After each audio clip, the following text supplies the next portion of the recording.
early. Waiting for the stream. Yeah, waiting for stream delay.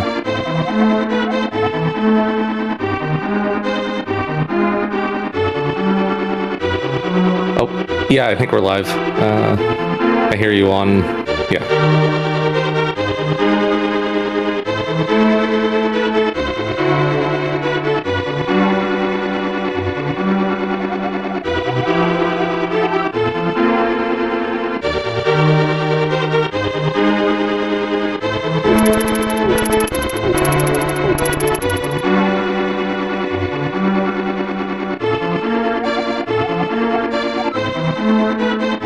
Yes, hello.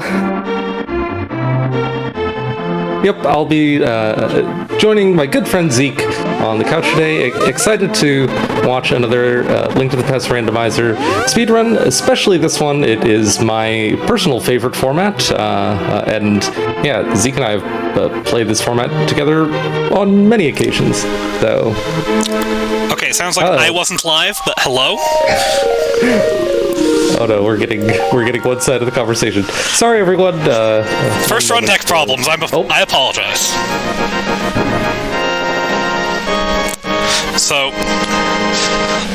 like Crubbo was saying, we're playing hybrid major glitches in the Legend of Zelda: A Link to the Past randomizer. So, we're going to be doing some fun glitches today, aren't we, Crubbo? Yes, we are. Lots of fun. A little bit of mountain climbing, a little bit of teleporting all over the place, a little bit of maybe screen wrapping. We'll see. And hopefully, no hard locks. Yes. I have full confidence in you. So, we're going with a slightly different file name than I usually do. But we're raising money for a charity, are we not? Yep. It's a good cause. Always excited to support a good cause, and yeah, this should be a fun run, and hopefully everyone can donate. I assume Sineath, you're in charge of the timer? I am in charge of the timer. All right, so I think we'll begin here in just a moment. And as I'm going, Crubbo will explain what exactly is hybrid major glitches. But let's go on 3, 2, 1, go! And we're off. That's fun. We got a sword. Okay, there we go. Oh my goodness. A sword is very, very good to have in this format, and so I should give a brief introduction to what this format is. So first off, this is your first time watching Link to the Past randomizer. This may be a bit more confusing than most. So the basic idea is that item locations are shuffled throughout the world. That way wrong. Different than where they usually are. And in a way that still makes sure that the game is beatable. This particular format is called hybrid major glitches. So doesn't want to work. We'll move to plan B. So first off, what we're going to see a lot of is these glitches on the overworld, like what you just saw Zeke attempting there, which was using the boots to turn the walls from obstacles to merely suggestions. That one didn't quite work out, but you'll see a bunch more of that very soon, I'm sure. And so those are kind of glitches in the overworld, and what the hybrid major glitches format adds to the mix is glitches within dungeons as well. So later on in the run, you might see Zeke just entering Misery Mire and then just warping from Misery Mire to Tower of Hera to Swamp Palace, just a bunch of just wild tech. So yeah, I'll hand it back to Zeke as he's doing these overall checks. Yeah. So Zeke, how do you like the openers to to glitch seeds in general? Well, there are several openers that people like. You saw me go for what I consider a standard opener in the early, the early Hobo attempt, and then early Sahasrara. We have a second for a donation. Absolutely. Take it away. Anonymous comes in, no comment, donates $50 towards the change all font of the entire marathon to Comic Sans. That means we only have $200 more to put towards that incentive already. That's insane. Thank you so much, Anonymous. That's Yay. exciting. Thank you so much. I can't wait to see it when we can reach Comic Sans. But, I very often use the same route in basically every run I do. Because it's a very consistent route for me. I get a lot of checks out of here in the Lost Woods loop and head into Kakariko, where there's still 13 items in Kakariko itself. Yep. So the first kind of I would say 10 minutes or so of glitch speedruns like this tend to be somewhat relaxed. You'll see Zeke, scurrying all over screen, all over the world, and just picking up a bunch of items, but then the routing decisions get a little more interesting later on. You get to really kind of sink your teeth into the puzzle that is every new randomizer seed, kind of figuring out the optimal route based on what you found and what you still have to find. Krebel, the seed's being strangely nice right now. I got a sword and book. I have basically everything I'd want for this CAC loop. Nice. I do have another small donation from Fontano, $7.14. That was for the 714 pounds of trash that Tri-Girl collected during the pre-show. Thank you so much, Fontano. That's a lot of trash. Let's see if we can beat that with our donations today, shall we? Whoa. What's up? That was a cane. Very good to see. Yeah. Lets you do some fun glitches, most of which I can't do in this category. So, but still nice to have. I believe unless we get something like the powder or a mushroom right now, our first major difference from a standard randomizer is going to be after race game. Yep. Because here in the glitch community, we have a little bit longer of a CAC loop.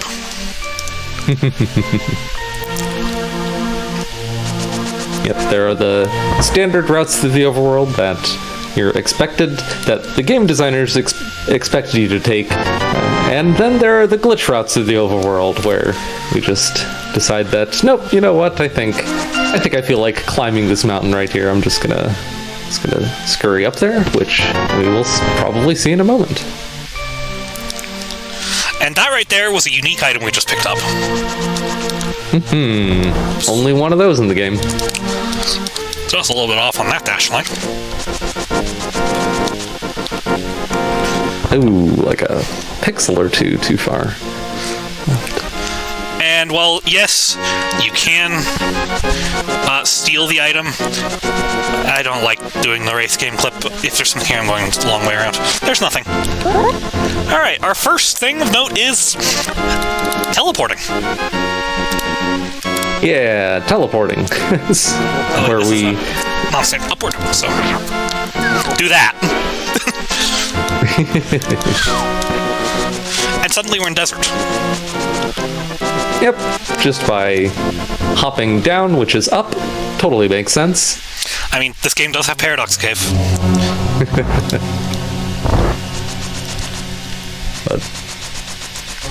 And before we continue on teleporting, it's worth noting this is a pendant. It's also worth noting I don't have a tracker up today. Oh boy, we'll just have to rely on our very good memories today to remember that we haven't checked Hobo. Oh, I always keep that in mind. I don't play with a map, you know. Ah, yes. The teleport is one of our basic techniques we use all over the place in this mode. Yep, it's kind of the basic technique that unlocks a whole bunch of different routing options, and the randomizer algorithm can require you to do that. Did you already check? I think I just walked past map chest. Yes, I will be turning around and going and grabbing now. Okay.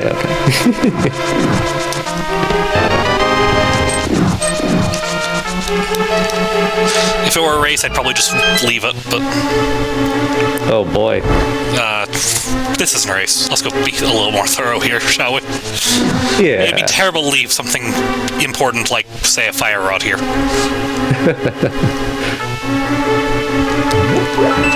Yeah, I guess if a fire source was here, then theoretically you could finish the dungeon.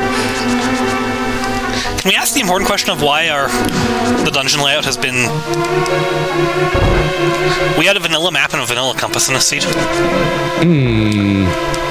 I mean, it's only 6 checks, and so it's a good chance they end up vanilla. Yeah, what's more is with that book, I guess none of the interesting routing kind of teleporting and all that was actually necessary to check any of that. No, but it's faster. Oh yes, faster and more fun. So here once again, it's the same technique of teleporting to climb up a wall, except applied elsewhere. We'll see it applied all over the place. Using that book that Zeke got earlier to check that tablet. That was weird. I guess now we get to explain the first lesson of glitches. Whoa. If something goes wrong, don't move. Was that too low and then too high? Maybe. It may be a marathon, I don't have to do this, but it's me. This is practically my trademark rap, isn't it? Yes. So, right now Zeke's doing a few item checks at the front of Hyrule Castle and Uncle. In Glitch Seeds, runners sometimes have the option of routing this in later, but sometimes this can be a huge advantage depending on what ends up here. I've won more than one race off of this play.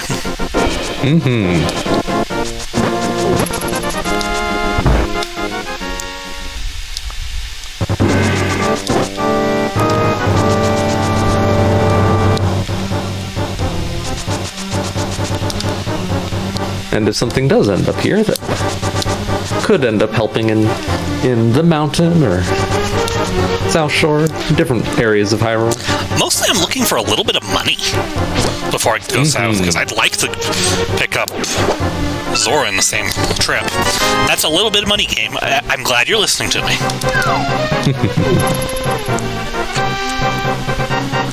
Yep, nobody likes isolating Zora and then needing to bring 500 rupees back there By an itself. hour plus later. How many gloves have we left there, Crowbell? Oh goodness. But that's another thing unique to glitch seeds in general, is that the randomizer algorithm doesn't actually consider that you require any item to reach Zora, because this version of the randomizer algorithm assumes that you are capable of doing all sorts of overworld and underworld glitches, similar to what we've seen before, but for accessing Zora, that would be the ability to walk on water.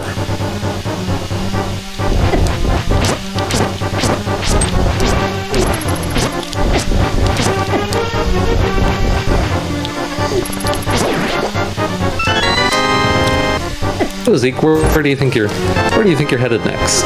I kind of want to know if there's a key in the middle.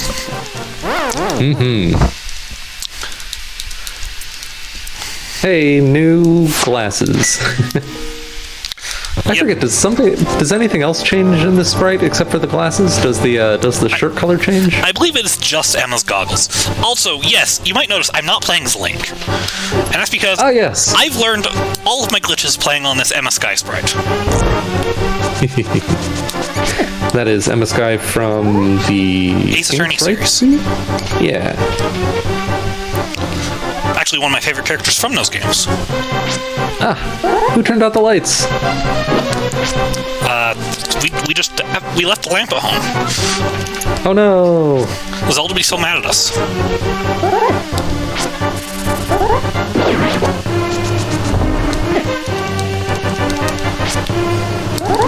Yep. So there is a snake, and I don't like it.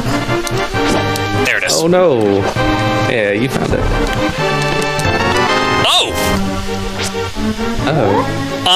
Hyrule Castle required, Bell. Oh my goodness, what a place for that. Oh gosh. So that could be a very bad find if you were racing the seed. Yep. So, I'm thinking the mountain is to answer your previous question. Absolutely, yeah. And some people might be wondering, don't worry, Cribble, I will do mountain the way we're supposed to. I'm just going to activate this so we have it later. I missed that you picked up the flute. Nice. It was in sync. I wasn't actually happy to see it. Oh, okay. We have a flute, we can call the duck, but where's the fun in that?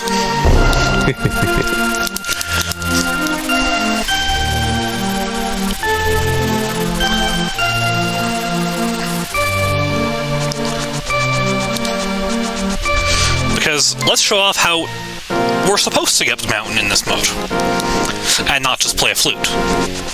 Yeah. It's more fun that way.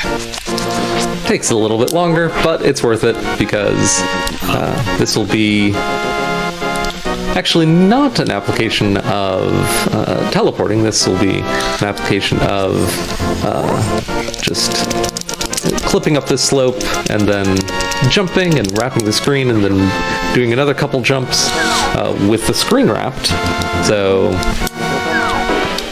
And where are we now, Krabba? Where are we now, indeed? So we're seeing a screen below where the collision actually is. We were just jumping down 2 little jumps and then walking into the bottom of the Old Man Rescue Cave. And now navigating the Old Man Rescue Cave in the dark. I've played enough of this game, I'm used to that cave layout. Yep. I could probably do it without a sword, but it's just safer to do it with. And now, spin speed.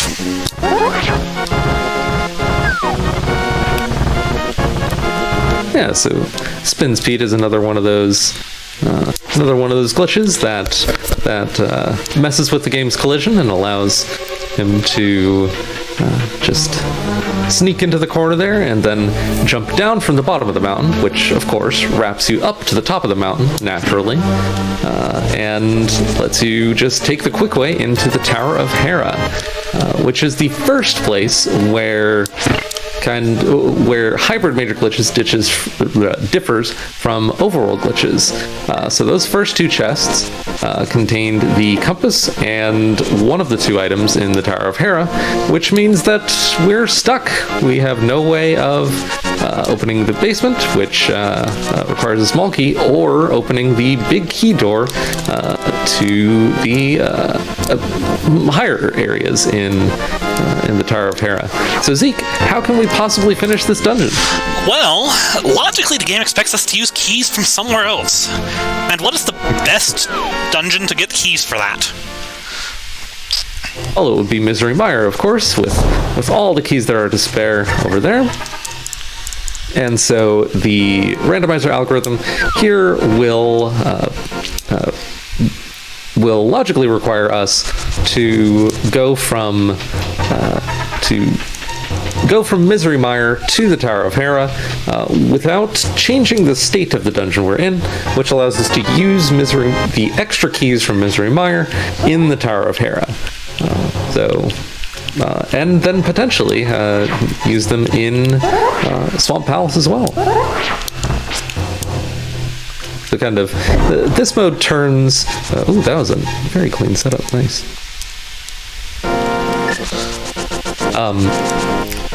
Nice little bomb jump there to get back across more quickly, and now do a little more mountain climbing to check out the east side of the mountain. I'm a pixel too high. Yeah, these teleports are pixel precise. So you might see me lean down in the camera. That's because I am trying my best to see precise pixelage. Yep. Yeah, one of the there are, I think, something like 390 public custom sprite replacements like this one that are available for everyone to use. And then, of course, there... Yeah, absolutely. So, even here, even the glitch community has its own tournaments, because there's tournaments for racing this game every year. We put the winners up here. Yep. I forget where the non-glitch tournament... The Houlihan Room. I can show that off when we go there, because I will go there. Look at my money situation right now. Yeah.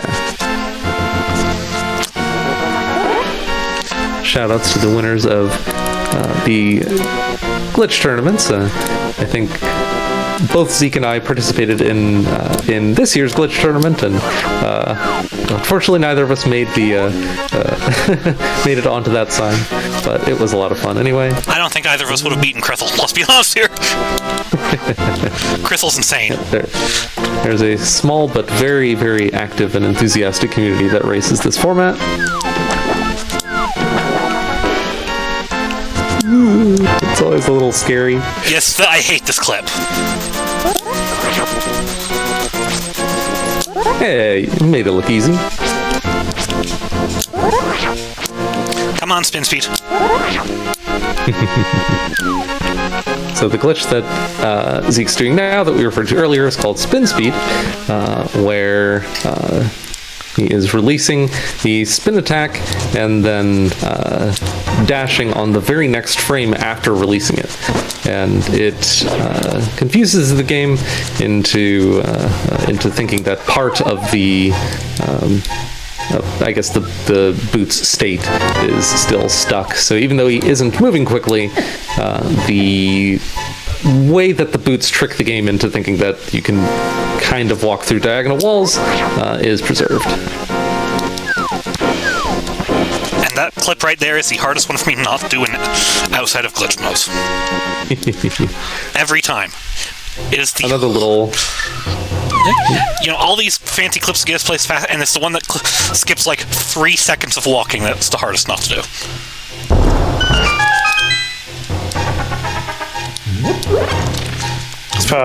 Now's a good time. Feel free.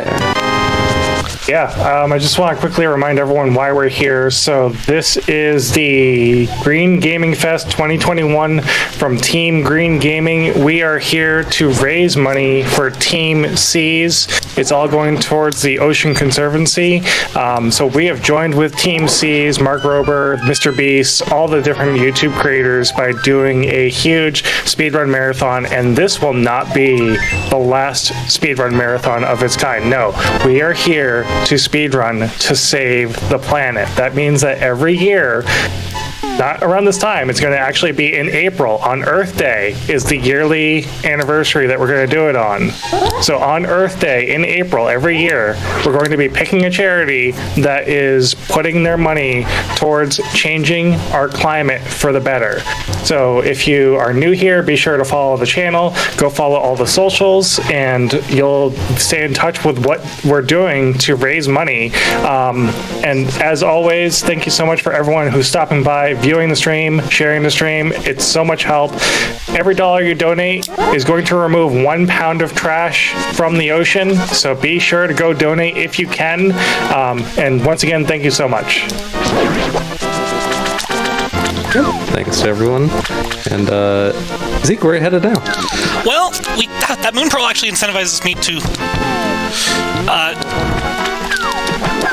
Oops, I messed that up.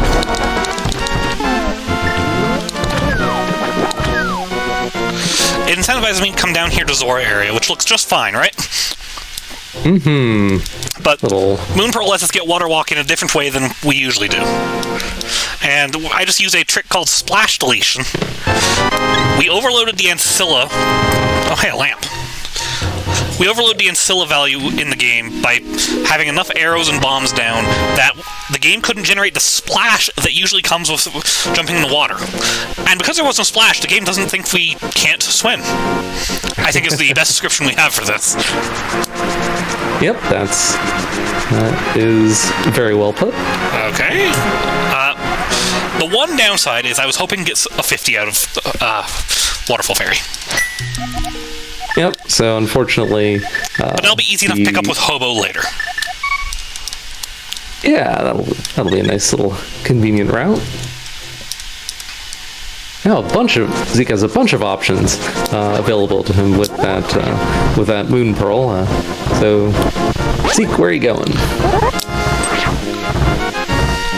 Come on. Spin Speed and I don't like each other sometimes.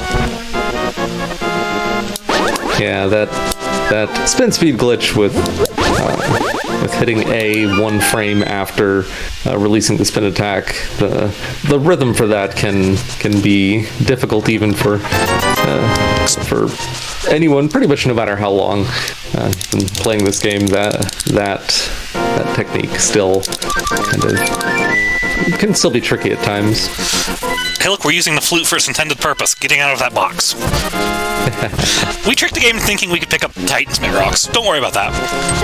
That's normal in this group. Yep. The glitches in this format come so quickly.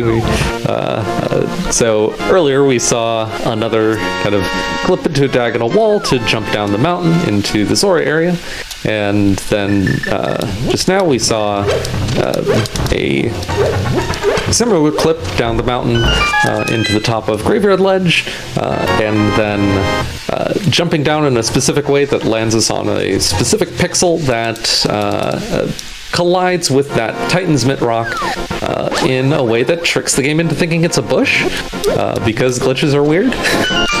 And you might have noticed, Crubble, I actually went transition screen on the second jump. I usually don't. But we actually wanted to reset the camera for once.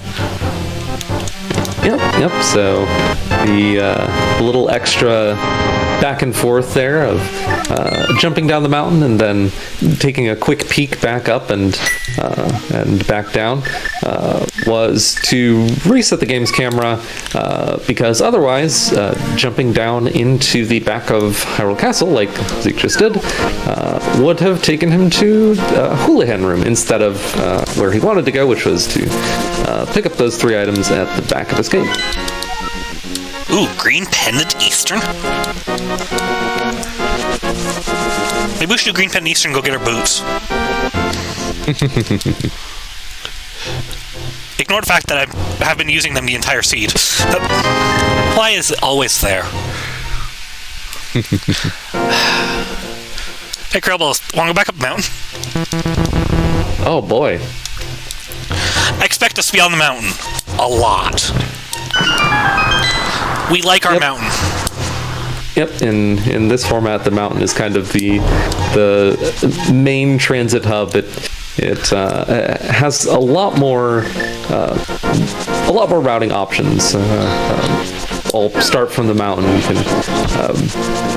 either access the west or east side of either Light or Dark World Mountain, but also you can actually, we've seen Zeke jump down from the mountain in 2 ways already, and we'll probably see him jump down from the mountain in other ways in the Dark World. I have at least 2 ways down a mountain planned. 3 ways down a mountain planned when we get...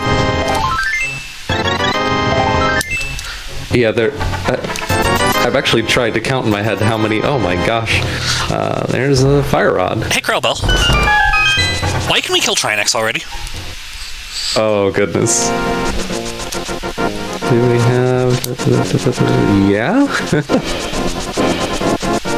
I That's a little spooky. People might realize Trainix is boss of Turtle Rock, and normally you have to go into Turtle Rock through the front door. Do we care about front door? Nope. We have a couple different ways into Turtle Rock. And One of the nicest things about glitch modes is no need to worry about taking the slow walk all the way up to Turtle Rock and then waiting through that slow cutscene animation of opening the front door. We can get quick access to the middle or back doors. I think I got that set up right today. I'm always worried when I'm setting up Water Walk that I'm not far enough over on that pit. I think I'm going to do a route that one of our friends likes today. But we're going to safely set this up. Oh. I think you know which friend I'm talking about on this one. One of the few runners I know who doesn't do the hobo clip at all. But where I failed it, this is the fastest way to check what's happening. Just go do the hobo clip. Yeah, this is a convenient little route and way to run between to run from the hobo check to the Zora check, and the hobo had, oh my gosh. So what we just saw there was Zeke armed the water walk state, where jumping off a ledge allows you to walk on water like we saw earlier, but armed in a different way. Gosh, I think we've seen all four different methods of navigating water without flippers today. And then I accidentally hit the land when I had to cough there and lost my faith water walk, so we're going to go a slow way to get to the Zora. See a nice little demonstration of four different ways to get around the obstacle of where the game wants you to have flippers to go through deep water, and we have four different ways, all of which we've seen today, of ignoring that suggestion. I was about to say, what's the fourth, but I forgot. I did a splash delete. We did the transition fake flipper and the splash delete fake flipper. I forgot about that. Yep. Let's see. What interesting place can we go with this? Well, we mentioned Turtle Rock, didn't we? Oh boy. So I could do that.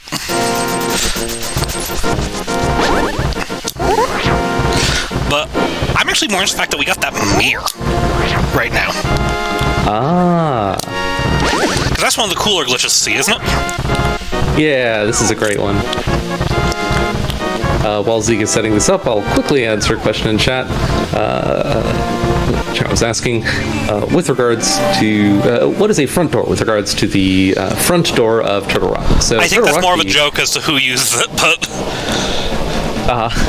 well, in case anyone's wondering, Turtle Rock is the 7th dungeon, or the 7th dungeon, the vanilla game. Often you access it much earlier in the randomizer, and it has 4 different entrances, and in glitch modes we have access to all of them with very few items required. But what we're seeing right now is oh my gosh, another fast little series of confusing things. So Zeke clipped into the wall, wrapped around the mountain. While the camera was broken, Zeke went through the portal to the Dark World, which left the camera broken, but left him in the Dark World, which allowed him to use the mirror after wrapping around the screen to set the mirror point at just the right pixel to allow going through the mirror from the light world into the pyramid fairy, to ignore the requirement of normally you'd need the 5th and 6th red crystals to access those items, but the mirror allows us to ignore that requirement. Come on, let me out, let me out. Ooh.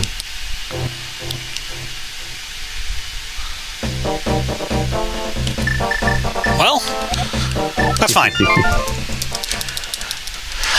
Can we? I just got a French vanilla silvers right there. I believe I believe the randomizer counts the right chest as the silvers chest in this game. Let's see. We have a lot of options right now, Krobel. Yeah. And you know what the biggest item we're missing to put things in logic is? Or make things more interesting to pick up? That hammer, which I'm really hoping isn't on Pyramid Ledge. I am really hoping it's on Pyramid Ledge. Yeah, for now we'll go this way. Also, Stannis jokes that we're not seeing the pod basement. We're going to see the pod basement. I guarantee you that.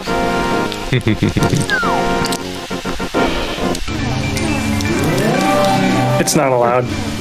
I'm banning it. Banned. I will be using. I don't know the basement clip that lets us skip the turtle room and such, and statue drag is banned in this category. I did not know statue drag was banned in this category. It is. Oh, yep. It is banned in this category. Yep.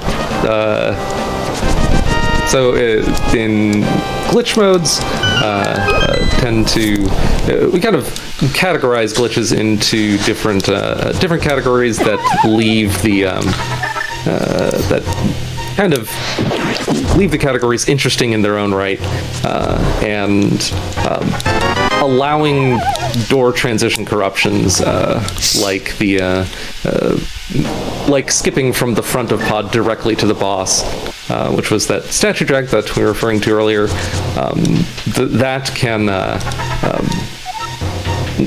That kind of opens up a big can of worms that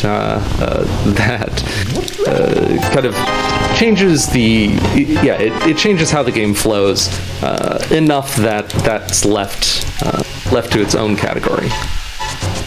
Ooh, a little bit of firepower here, nice. I have a couple of good options, but I like this one best. We don't have any medallions, right? We don't. Other side.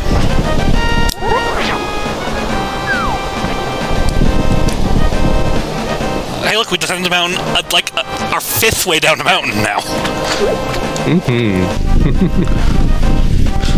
When we say we have a lot of ways down this mountain, we mean it. Yep. From that central transit hub from the top of the mountain.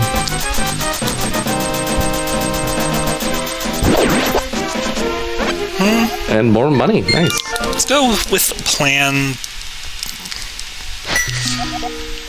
Okay. I like how the central hub in no major glitches is in Link's house, and then once you get to restricted major glitches, it becomes the mountain, and then hybrid major glitches is also the mountain, and then once you get to no logic, it's Hera. Yep. I will be right back, sir. All right, so we're going down the mountain again, and this isn't the best route, but I really like this glitch, and so we're going to use it. So you'll notice I did everything by doing that screen wrap again. And Sin, you've seen this glitch before. I've seen a lot of glitches. But wouldn't you agree this is one of the most appealing ones to watch? Honestly, I think my favorite off the mountain is the super jump. Well, you call it super jump, and we just jumped from Death Mountain to Swamp Palace, so can't get much more super than that, can it? Yeah, this is a super jump. But you'll notice we wrapped this Link, or in this case Emma, wrapped around the screen like 8 times, and we end up all the way down at the bottom of the map. Yeah, this is a super cool shortcut just because it lets you get from the mountain to Swamp Palace inside of seconds. It's not as useful in hybrid, but I like showing it off because it is visually one of the coolest glitches in this game.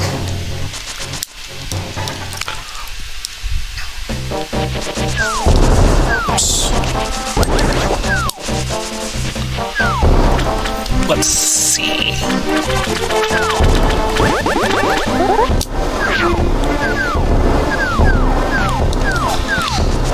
sometimes mountains are just shortcuts for us. Right. While I'm talking some here, I will say I'm going to be opening my map very quickly in this upcoming area. In case I'm a little slow on it, there is a flashing warning on this next screen. I have the reduced flashing setting on, but it doesn't do anything to this screen.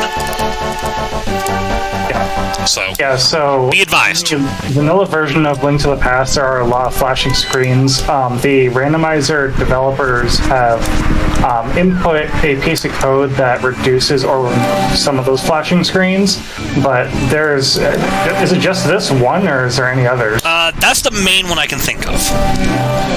Yeah, but so the rain glitches out really bad if you come in from not the Meyer palette. Yeah.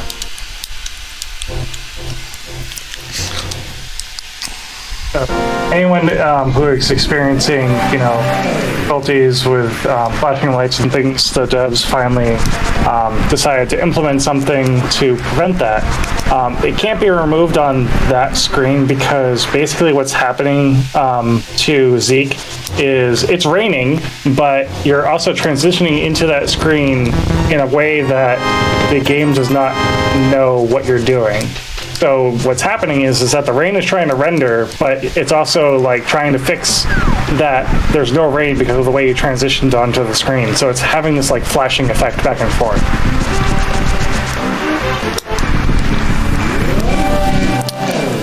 And now we are finally fixing the mistake I made earlier.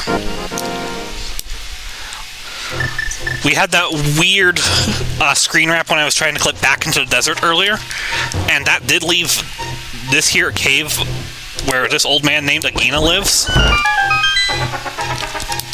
He has an item in his closet here. It was nothing today. Actually, it's a vanilla heart piece today is what it is. But I mean, a 30-minute Agina sounds about right, to be honest. Yes, but if you're playing No Major Glitches, yes.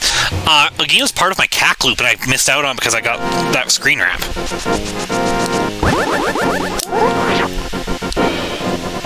Until is another famous check for glitch categories that runners will usually not go check until they have mirror.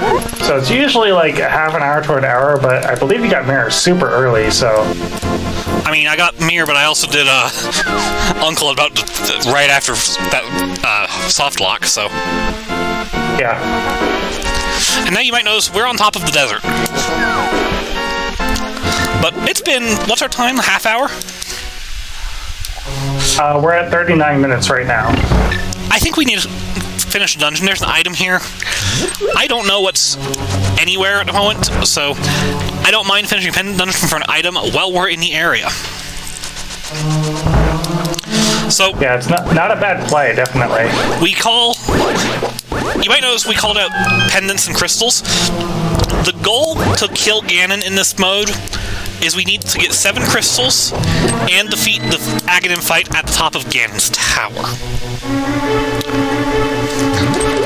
And one of the nice quality of life features from recent times is, I believe most recent patch even, is that you see that letter P up in my top left corner. That means that there's a pendant here.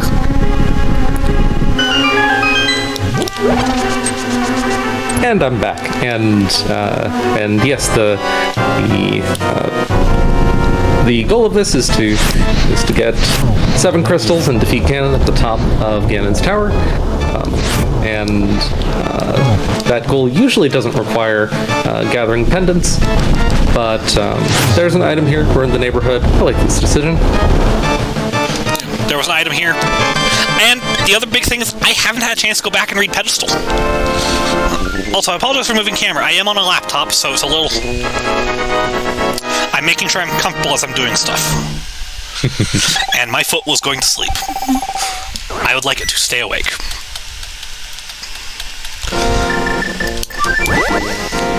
The advantage of this flute isn't to be understated. I'm trying to use it minimally because it just keeps showing off, but...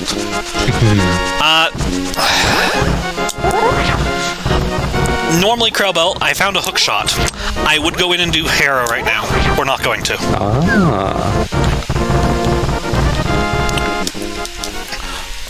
we're going to play this. Still- We're going to play this a little bit more in logic than I usually do because it's more fun. It lets no. I want to at least show off the Mire to Swamp. So it's basically the hallmark of this mode. Yep.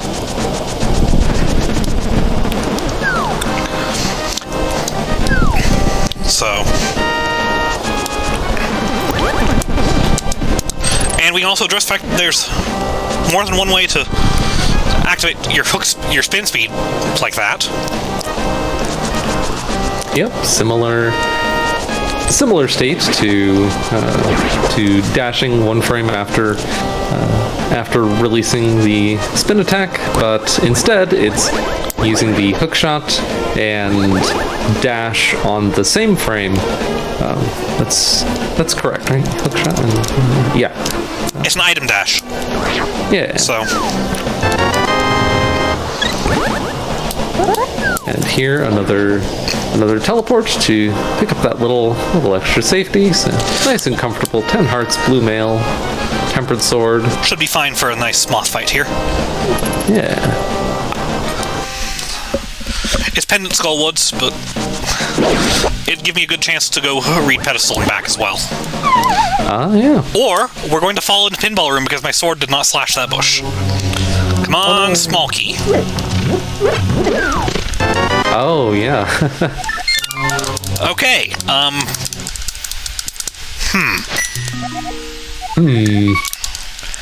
That's a little unfortunate.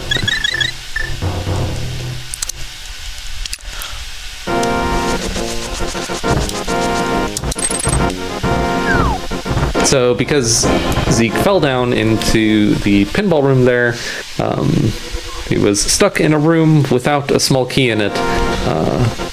So he had the big key, but unfortunately, that doesn't unlock small key doors. So he was stuck in that room and forced to save and quit. I don't even think there's any major glitch way out of that room that I know of.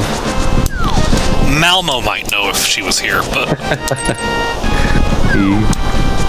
or maybe Shout out to Chags. Malmo, one of the event coordinator, not event coordinators, but one of the mentors for the mentor tournament. Yep, I think. I'd say she's probably the one who got me involved in this community. I would say pretty much anyone. She's pretty much revitalized the glitch community, actually. Yeah, anyone who joined the Link to the Past randomizer glitch racing in the last year and a half or so, either directly or indirectly has learned a ton from Malmo. That's Super Malmo World on Twitch. Huge thanks to her for all of that. She's part of why you and I are both in community, is she not? Yep, absolutely. Canis Maria has a lot of good uses. I like the intended use there.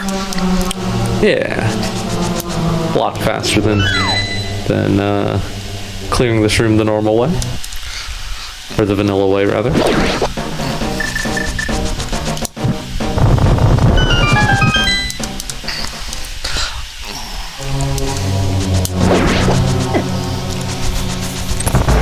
Okay, that was still key dash.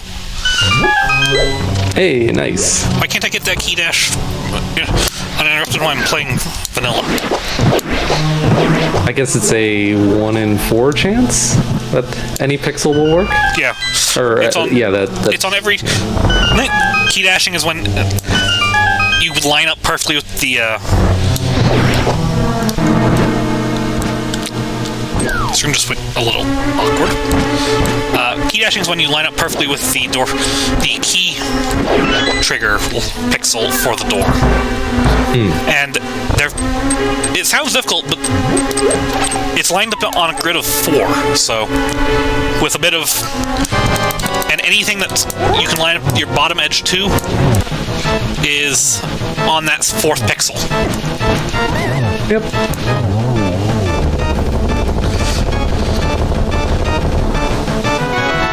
And now a very fast Mafia fight. Nicely done. Is that a 2-poke? I didn't get any of the pokes, actually. but Moth decided to actually cooperate. So Mothula is a infamous boss in this game.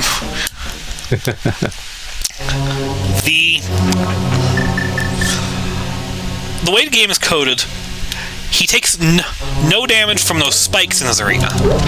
However, in order to code that damage to do no damage, they gave it the class of damage class 5, I believe. 4? 4 or 5, it but doesn't matter. it's the same damage as a golden sword, which is actually, if you have the golden sword in the vanilla game, you can't actually slash Mothula. Very rare that it comes up, unless you're playing glitches. I think there's a piece of art on every single thing I've read. The book is just an encyclopedic reference of heart piece locations today. But we're playing a little more thorough. What do I even have? What am I missing for Go mode at this point? Go mode being, what do we need to finish the game at this point? And the answer is, we need bombos and a hammer. Yeah, that's one of the nice things about glitch seeds is you have a lot more access to a lot more locations very early. They tend to be pretty wide open pretty early, especially after the Moon Pearl. Moon Pearl kind of opens up the game a lot. Let me through. Thank you.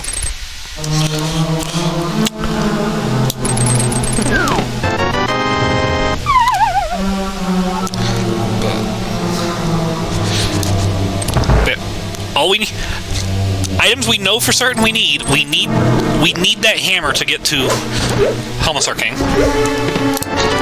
We need the Bombos Medallion to get into Misery Mire. We don't have a way into Misery Mire that's legal or that I know. Yep, that's one of the things that this category doesn't allow or require, obviously.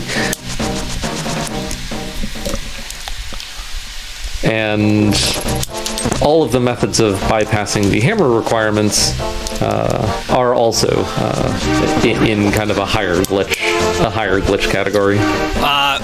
There is basement clip, but we're not going to talk about that. Oh, right. I was thinking of... I am not Crystal. I am not Yuzu. We are not using the basement clip. I was thinking of Ganon's Tower, but yes, that too.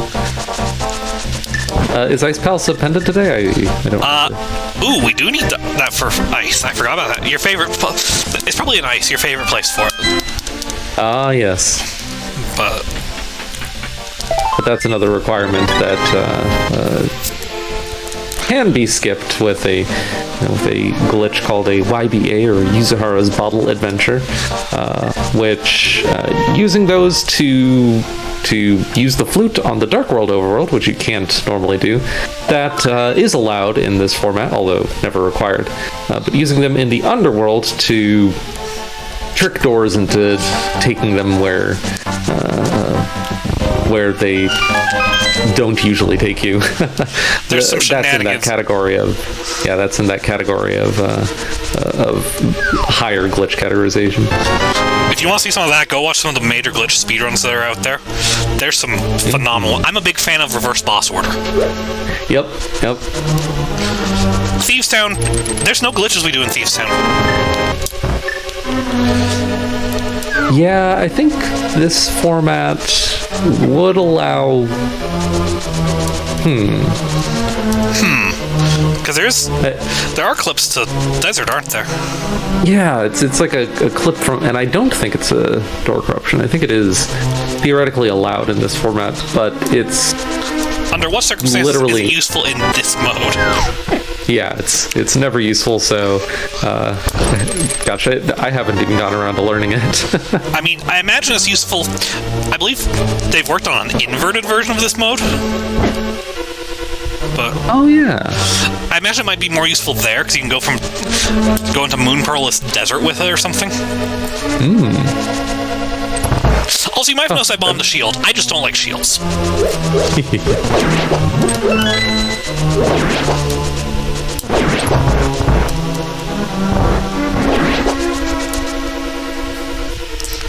Well, we got a little bit of downtime here. Let's just quickly remind people why we're here. So we are donating every dollar to the Ocean Conservancy for supporting the Team Seas effort that Mark Rober and Mr. Beast started. Every dollar you donate removes 1 pound of trash from our seas. If you guys have even been to your local beach, you know that there's a little bit of trash there. But imagine globally how bad the beaches are. Like, there are some really trashy beaches globally. I wish I could show some of the videos on YouTube. There is a playlist that I did create that I will share real quick. If you guys want to see some of the things that I was thinking of sharing here on stream. But otherwise, yeah, I mean, there's so much that can be done here, and I hope that everyone is compelled to donate just $1 to remove 1 pound of trash. That's a lot of trash. It is. And Yeah, I'm trying to imagine what a whole pound of ocean microplastic waste would look like. a lot. But, yeah. We live on this earth. We have to take care of it. And that's why I'm here. I can do what I love to save where I love. Yeah. Why are those there?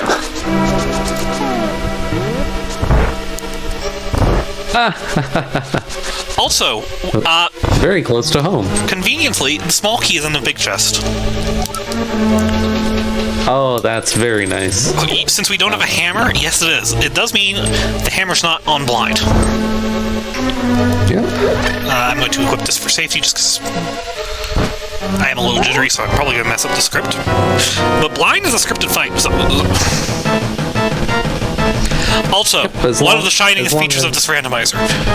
Blind's intro to the fight, where it usually goes something along the lines of the light, it burns, or something like that.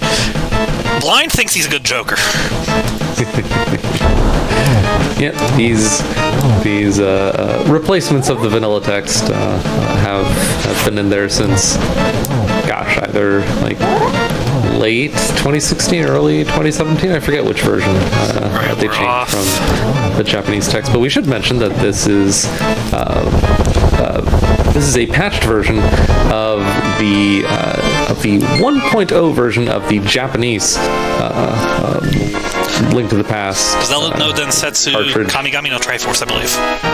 Yeah, and the reason we play on a patch version of that version instead of any of the, I don't know, 9 or so other versions of this game that have been released is because there are a whole bunch of glitches that we're seeing today that make the game more fun and interesting, especially in this format, that only work in this version. Crowball, we forgot something when I was discussing Go mode. Swamp. What do we forget? Swamp is a crystal. Ah, yes.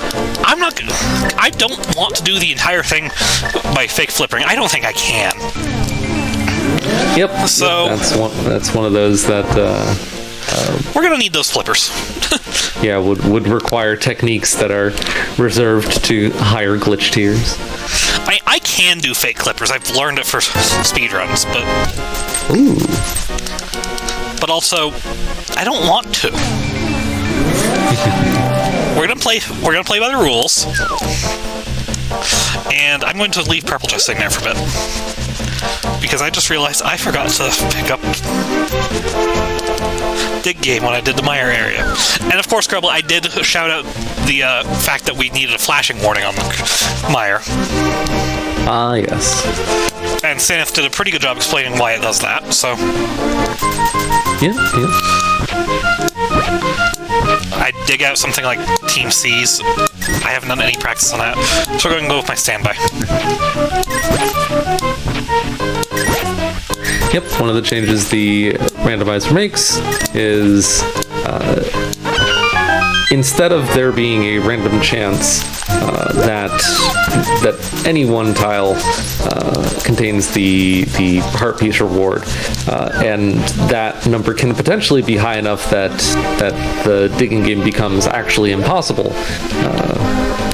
If I remember my vanilla technical knowledge correctly, It's pretty ridiculous. the change the randomizer makes is that a random number of digs is between 1 and 30 is set when you roll the seed, and so that it kind of guarantees that the dig game will always be completable on the first try, because nobody likes needing to do the dig game over and over again. There we go.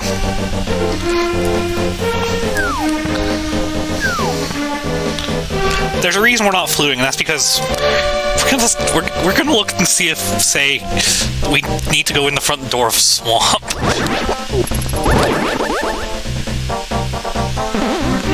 So, remember how Hera doesn't have a key in the basement? We need to get keys from somewhere else. Krelbo? Mm-hmm. There's another dungeon that logic applies to. What am I doing? I can mirror in front of him, leave chest sitting there, and just run. There's a reason for this trick to work. I don't know what it is. How can I explain this? But it works is a good start. Yep, it works. We can't explain every glitch overall, but Yeah, basically trick the game into thinking that the chest followed you through the mirror portal even though you left it on a completely different screen. Yeah.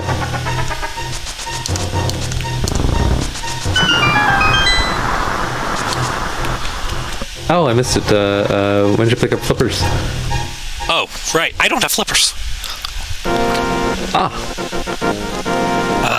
Shovel. Shovel check. Yeah.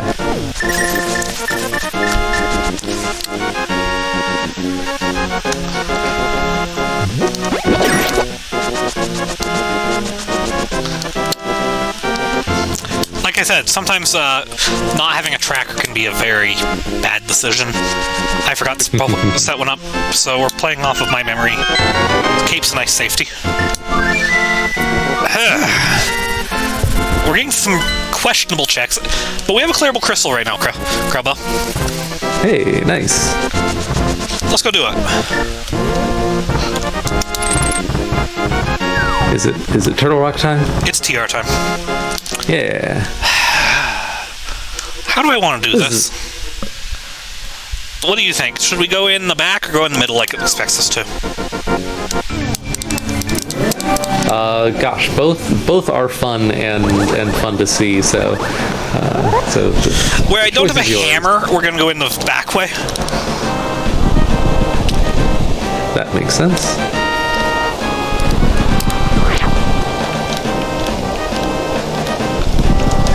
And as usual, I'm not gonna try and do a mirror rep on Marathon. I probably soft locks myself. Yep. So we have. I'm actually glad you're doing this one because I like seeing this one better. Oh, I'm more. I'm comfortable with this one. Yeah. But so we have two different ways into the back door of Turtle Rock. One requires using the mirror on on the last pixel of the screen. My down input didn't get taken. And the other requires most of the steps that you saw in that setup, but it was I think the second to last step of holding left a little bit too long. No, just I either have phantom left input or just an eaten down input.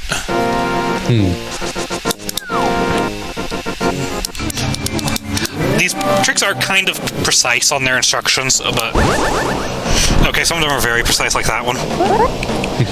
It's like 12 steps. The mirror rep is faster. I'm not comfortable with it. I should fix that. This one's fun though. It's 12 steps, something like 12 steps, depending on how you split them up. But it's, I think, very, very visually appealing to see. Where I mean, I've already done one inefficient route with the super jump. You get the first little mountain climb, and then you get a teleport, and then a boots clip, and then some more shenanigans. Well, we did a teleport, a spin speed clip, a little hop to pixel ourselves properly, so we can wrap over. A quick hop, and what just happened here? That looks wrong, doesn't it? But we're in Laser Bridge, so it worked. Just rapid moonwalking over to the back entrance of Turtle Rock. This is kind of one of the signatures of glitch modes, where you kind of route Turtle Rock more efficiently by routing it back to front. It makes Turtle Rock nice and quick and easy. It also makes the roller coaster room, the dark platform maze that's 2 screens north of where Zeke is now, makes that room nice and easy, especially in the dark, because instead of navigating the maze like you would normally in vanilla, you just kind of hold up and then get to take a nice water break as the platform takes the correct path naturally. It's very convenient. That said, there's logic in this game. The game doesn't expect us to do those clips. It expects us to jump in through the middle, usually. Yeah, the randomizer algorithm will never place items in a way that would require you to do that glitch that Zeke just did. Which means that Quake is not our access to Turtle Rock entrance.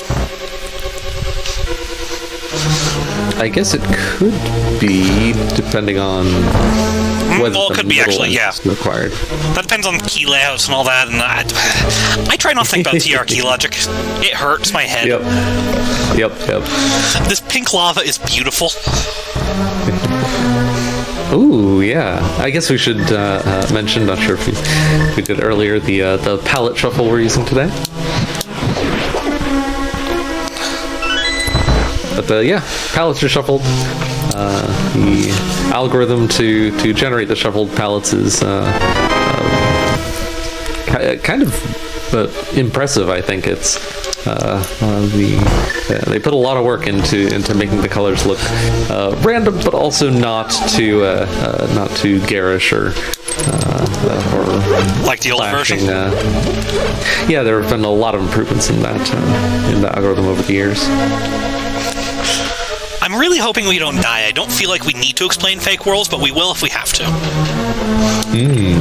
Actually, I have a mirror. I can do that. Because we. Oh yeah. With the mirror, it wouldn't really matter. But also, dying here would be a bad thing. Ooh, spicy. We have half heart.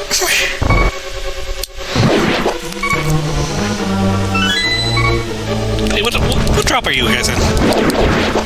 Bombs, okay.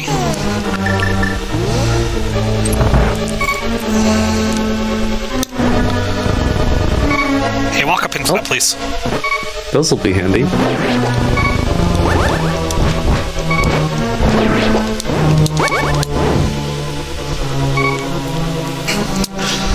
I'm being very careful right now because dying here would be a disaster.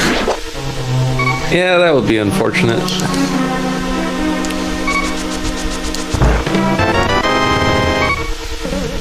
Two keys. So, of the remaining 3 checks in the top half, there's maybe a compass and 2 keys. So, ideally right now we want there to be an item or a compass in this check here. Yeah, it's nice when keeping count of items allows us to conclusively say whether there's an item in the big chest, because the big chest would be very, very annoying to get back to. There is a key in there. Excellent. Yeah, we'll take the Death Warp here. I'd think for a minute, but I'm not that confident in my Trinix or the room. Doing Trinix on half a heart, yeah, that's a little spooky. We're being featured on speedrun.com right now. Ooh.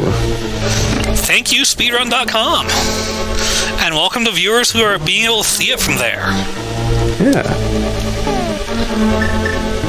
I'm talking and not paying attention to what I'm doing.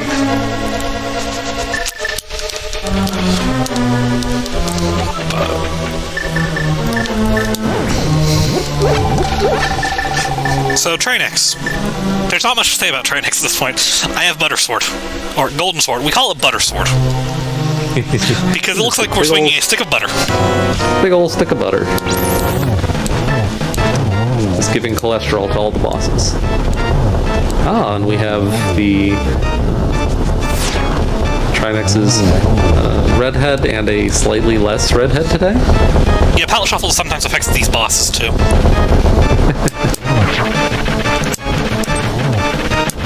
My favorite is Moth. Moth ends up with some pretty colors. But here on Trinix, this is an item, and it is just a piece of art. Huh. Well, we took a Death Warp here, Krellbell, so, Well, I don't think it matters. in this case, I'm gonna be stuck in the head anyways. Oh. Yeah. I guess you can mirror twice to flute away if you wanted.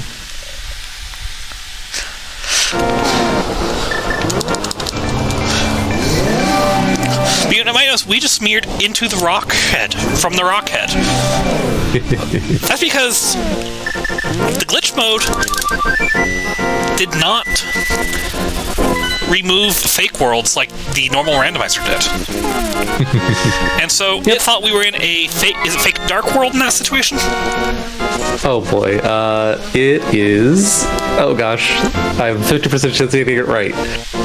It is fake Dark World, yes, because your world state is Light World, and doing a screen transition without mirroring would take you to the Light World, but it looks like you're in the Dark World.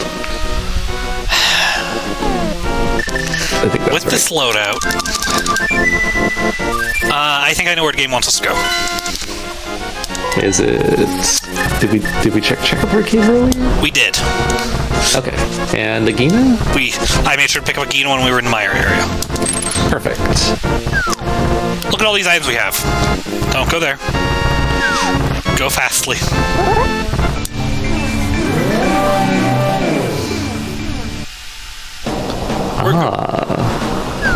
So it'll be a mystery to viewers for a few seconds where we're headed, but we are jumping down the mountain with a broken camera, and here our collision is pressing us up against the rock as normal, but then we screen wrap one more time and end up in Ganon's tower without needing the 7 crystals to access it. So you do need 7 crystals to make Ganon vulnerable, but you don't need 7 crystals to access Ganon's tower in this mode. It's set to 7 for the tower, mostly because we don't want a Moon Pearl here. Yep. So we do have another $10 donation coming in from Anonymous that says, forgot to put a comment with the earlier donation, so doing it again, so I can say, go Zeke! And that goes towards the change all font for the entire marathon to the Comic Sans. I don't have any of my usual toys for playing with the tile room. I like to have a boomerang for this room because it's easier to time stuff with this. I don't like using cape. It seems lazy. It's more fun, more interactive if you get to try and knock tiles out of the air. Yeah, play the little mini game. This has to be a small key, I believe.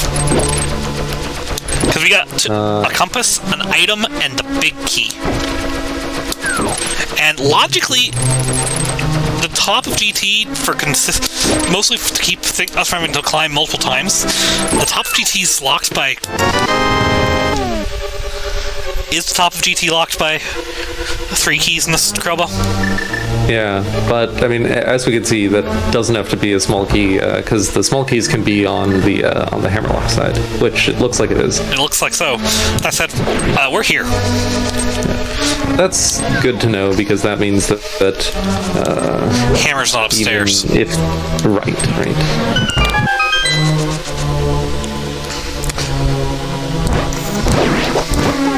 So we're already in GT, so we don't. Do we have a lot longer on this seed? We have 2 crystals right now, Sin.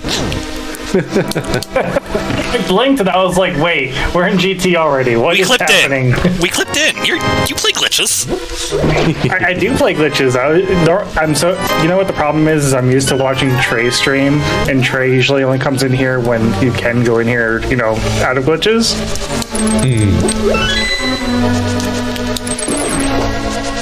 Trey being another one of our friends, so I believe he's racing this weekend too. Excuse me. You move. Thank you. Wait for me to fail this route in every possible way. With the small key layout, that means that there are, I think, 3 out of the 4 have to be in DM's room right now, I believe, or Stalfos room would be the better name for it. But wait, have you found a single? Not one. Chest small key. Yeah. So 3 out of the 4 have to be in Stalfos room. Yeah. Wow. What a key layout, actually. Yeah. But we know Hammer's not here. Flippers and Bombos can still be here. Yep. I think I know where we have to go after this, and I hate it because I hate making them play. Is it time to embrace the wintry weather of December? No. Head into the wonderland of the Hammerless Ice Palace? No, I'm thinking Hammerless Pod, actually. Ah. We have not been to Pod. It's been in Logic for forever. I just haven't gone there yet. What about, is Eastern, Or Sphere 1 Eastern. I have not touched Eastern Palace. I've made plays that I would make... Excuse me. The Ice Armos don't like me today.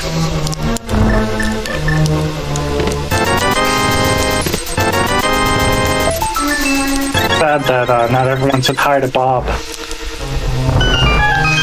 Yeah, oh, yeah. we didn't pick up the compass off the torch, so he's up there.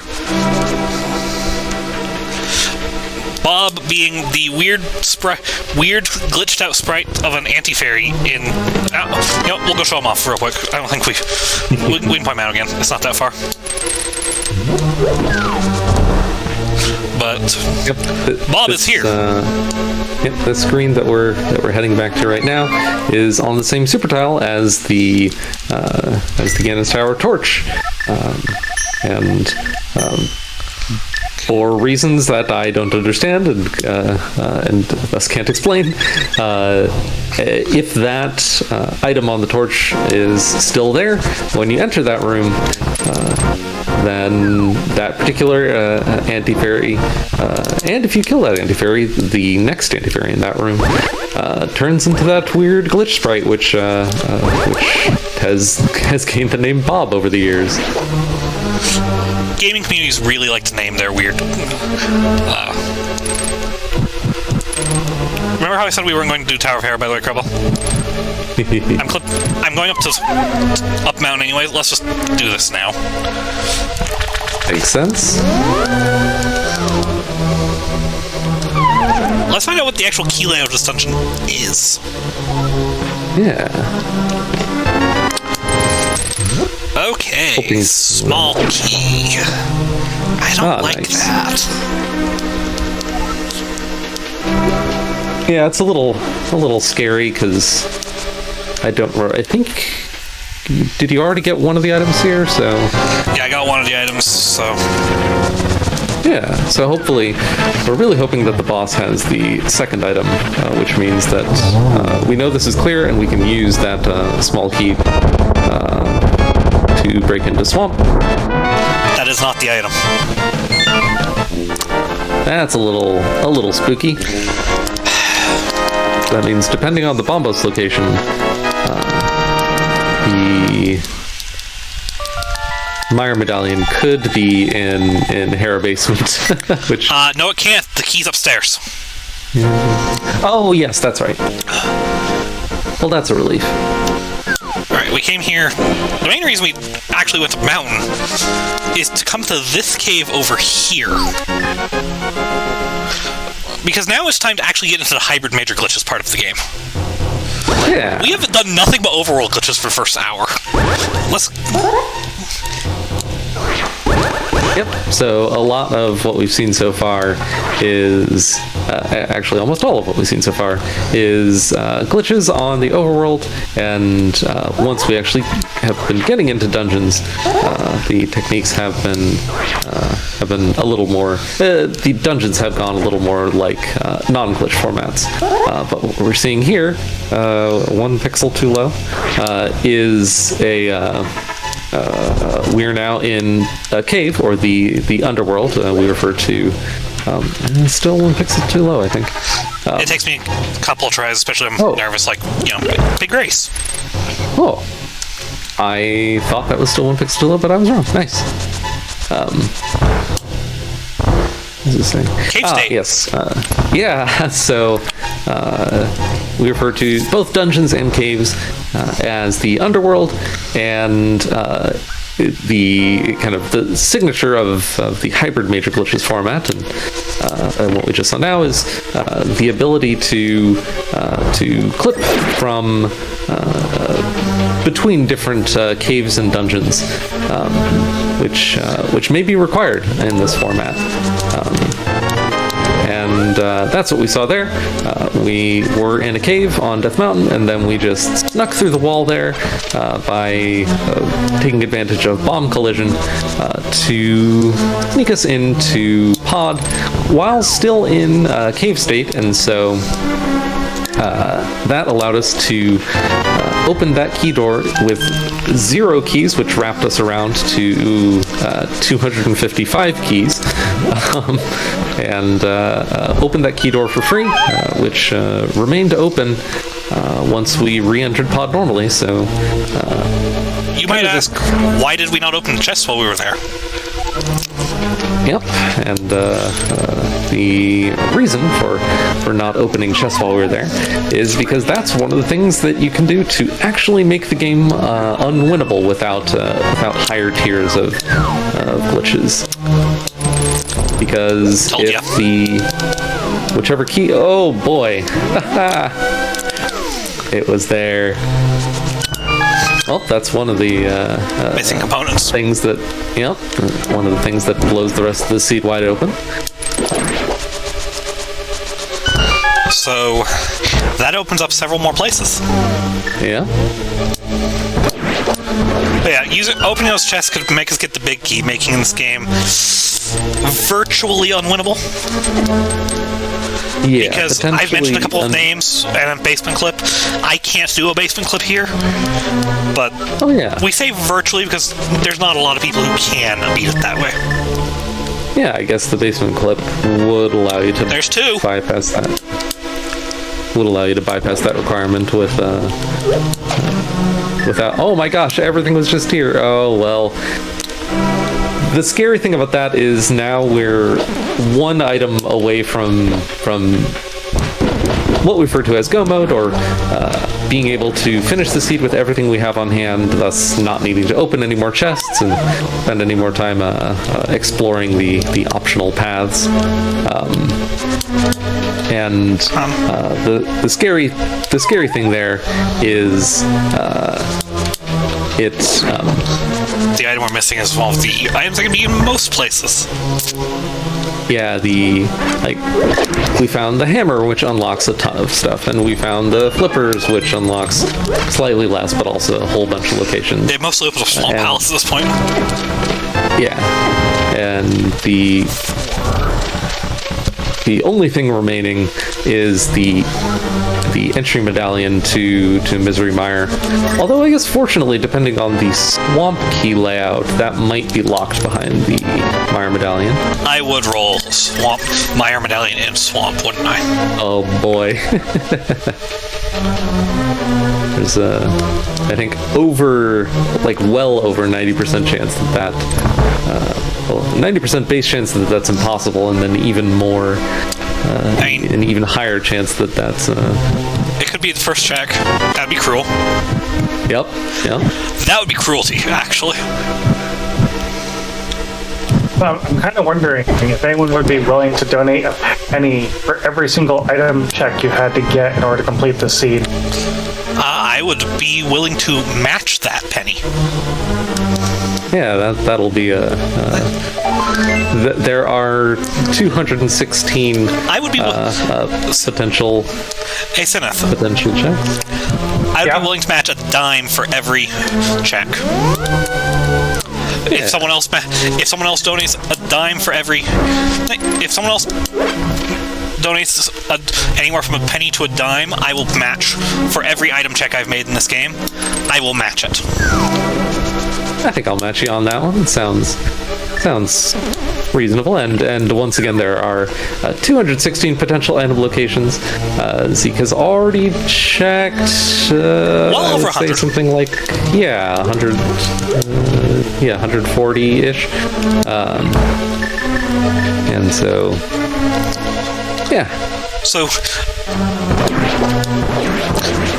but I will match somewhere in the. That would pose. If I had gotten all 216, that would be $21.60. I will match up to that. So, and it sounds like Krellbell is willing to do the same thing. Yeah.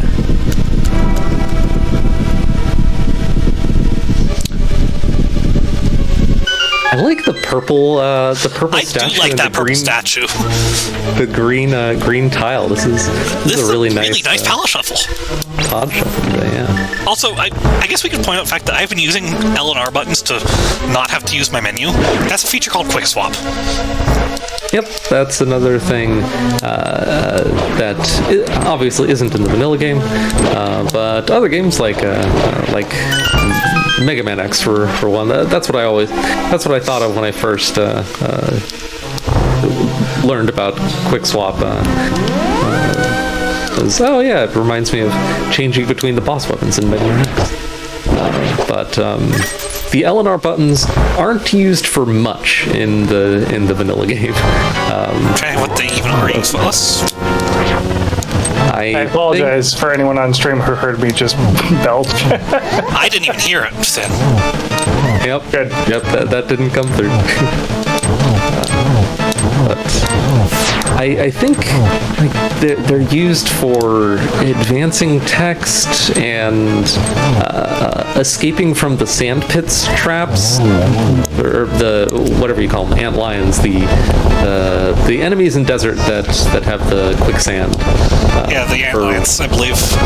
For whatever reason, spamming Eladar apparently breaks you out of them a few frames earlier. It's very strange, and I don't understand why. But for all intents and purposes, the LNR buttons do absolutely nothing in the vanilla game, and so kind of just a nice quality of life, kind of a huge quality of life. I would say improvement. Some debate that. A quality of life change, at least, is doing that. Allowing us to use the LNR buttons to change between inventory items without needing to open the menu and wait for that menu drop animation, and then navigating the sometimes slightly awkward item swap menu of Vanilla Link to the Past. This one's actually not that awkward, too far in for it to be awkward, but I've seen some awkward ones. Oh, Eastern was a pendant. Okay. Green pendant Eastern is why we haven't been here yet. Yeah, that. But we're here. There's no better time to check this than now. Yep. I don't mind doing all dungeons run to look for the Bombos medallion. That's about what we expect at this point, isn't it? Yeah. Getting close to that anyway. And in terms of fully clearable crystals, I guess we can fully clear everything but mire. Yeah. So what all do we have left? We have swamp and ice. And the rest of GT. Mire Medallion almost certainly isn't in swamp. Almost certainly, and Smolky's almost certainly not in front either.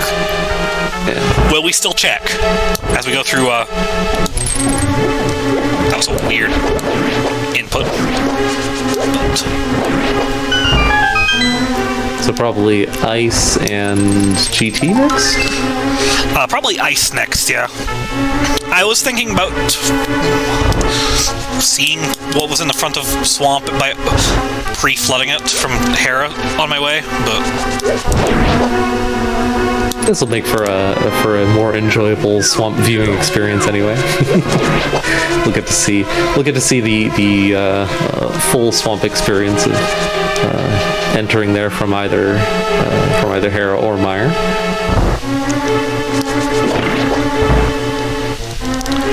But first we have to get the items out of Eastern here. And we got a really terrible key layout for this dungeon. Namely, there's an item back here. We don't like there being items back here. It's slow. Yep. I forget what the odds are of an Eastern Palace item layout that guarantees that you can skip this chest, or that you know that you can skip this chest upon entering the big chest room. It's pretty low. It would take a big key in the first 3, and then the other 2 and the big chest all being items. So viewers might notice we actually play a lot by what items we find in dungeons to determine how we route them. Yep. Because, like, astute viewers might have noticed I skipped the room we call the Harmless Hellway. Also, I am sorry. I continue to apologize about moving camera.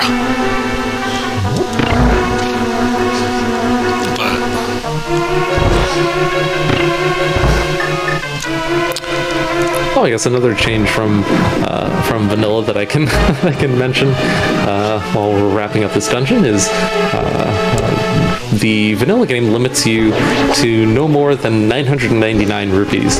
You're just looking at the 1600 up there, aren't you? Yep. we have a lot more than that. We're not going to need anywhere close to that many rupees, but that's another change that the randomizer makes. That has been there for since before 2017. It's been there since as long as you've been playing. Yep.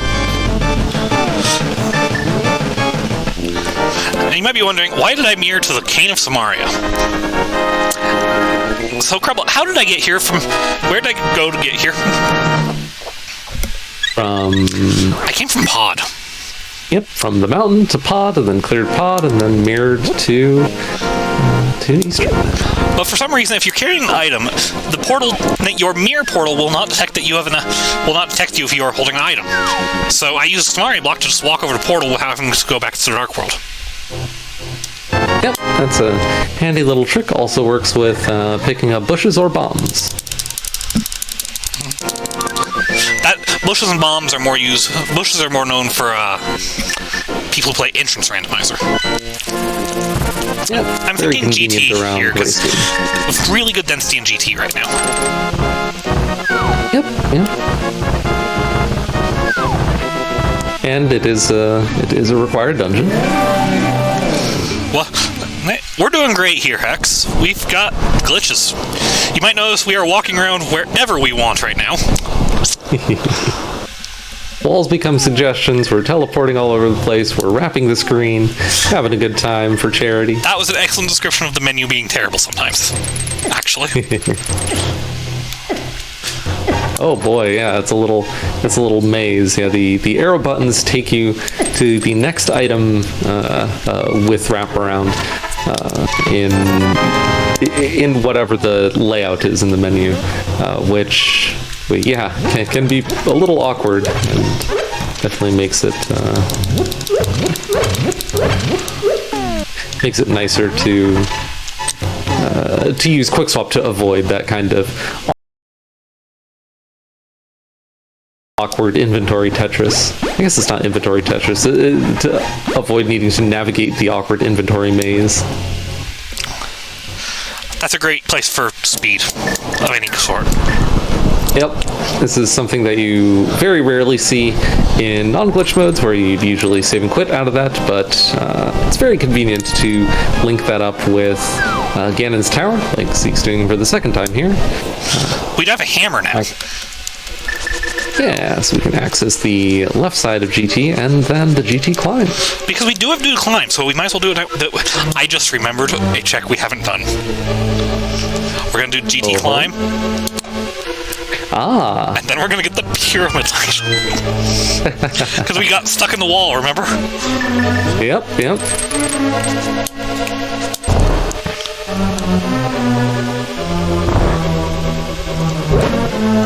Yeah, it would be pretty unfortunate if the Mire Medallion ended up there, but not super unfortunate. Hey, look, one key.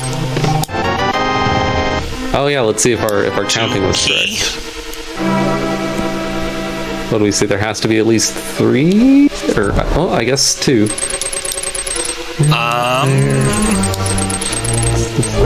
This is 4 key locked. So this can't be a key unless it is a key. It's a self-locked key. Or could it be the big key? Huh. Okay. Oh yeah, that makes sense. So what Zeke and I are trying to do here is kind of read the tea leaves on the randomizer algorithm that guarantees the game will be winnable. Kind of mandates certain rules of where small keys can end up in Ganon's Tower. Expecting this to either be a small key or there's key number 4. Okay. There they are. Because if there was not a small key there, I know that the small key is up on the climb. But I think there had to be a small key due to the logic behind map room, actually.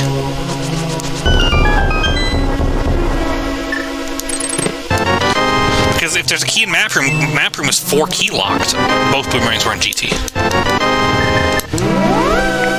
Yeah, the randomizer algorithm makes sure that the game will still be winnable, kind of no matter how poorly you use your small keys. And at this point in my life, I'm pretty good at using my small keys. Yeah, the rules that the algorithm use to guarantee that we can take advantage of for efficient routing and randomizer. It's pretty nice. Ooh, I have a few seconds. Absolutely. I'm going to be hard focused for a moment because I am on half a heart again. So I just wanted to quickly remind everyone some of the incentives that we have going on for the entire marathon right now. You can put your money towards fighting the Soul of Cinder without armor or items in Dark Souls 3. Or 1 has already been met, so we don't need to worry about that. We can name every character Eris in Final Fantasy VII. We can play as a doggo and journey to the Savage Planet. We can go for the Nice Hat Bro in the Messenger achievement, which, by the way, that's being done on guitar, so that's going to be even harder to do. We can save the Decora in Super Metroid. We can fight Specchio, one of the hardest bosses in Chrono Trigger. We can unlock a bonus run of Chrono Trigger New Game Plus. We can change all the font in the entire marathon on the side here where you see the names to Comic Sans. You can put your money towards Gold Rush, song in Bait Mania. There's also some Bid Wars, Save or Kill, Mila, and Hollow Knight. Blaze vs. Sonic as the character in Sonic Rush. GR18's Color and Levelhead. You can vote for Osiris, Nameless King, or Champion Gundyr in Dark Souls. Fight one of those bosses. And of course, save or kill the animals in Super Metroid. Save frames. That's how it works, right? Actually, with this marathon, it should be save the animals, so we're trying to conserve things. But also, I'm a speedrunner. Save the frames. That's the tough decision to make. But What's the first incentive coming up for, what's the first incentive that we have to worry about in terms of the marathon? I'm sorry, what's that? What's the first incentive for a run coming up in the marathon, other than the Ori run? First deadline, I guess. Yeah, so let me quickly look at that. Just because this is a very boring part of the run. The climb is exactly the same as always, so... So the next incentive to meet before it ends is Nice Hat Bro in the Messenger. Okay. And when's the Hollow Knight run? Because I am a big fan of Hollow Knight, so I will determine where I send my donation from the item check to whichever side on the Hollow Knight. What's the current status on it? So Hollow Knight is right after the Messenger tonight. I believe that's close to midnight Eastern Standard Time. You can use exclamation point schedule, by the way, to go see when runs are in your local time zone so that you know exactly when they're going to be. If there's one you're looking towards, or if there's a certain incentive that you want to donate towards before it expires. These are set to expire right before the run starts, so be sure to get those incentives in before the run starts. Let me see here. I just want to quickly go look at Hollow Knight. I'm just curious what the status on the bid war is, so... Yeah, the status in the bid war for Save Kill Milo.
To clip from Misery Mire to the Tower of Hera, walk to the top of Tower of Hera while still in Misery Mire state, and then collect the Misery Mire pendant or crystal from the Tower of Hera boss.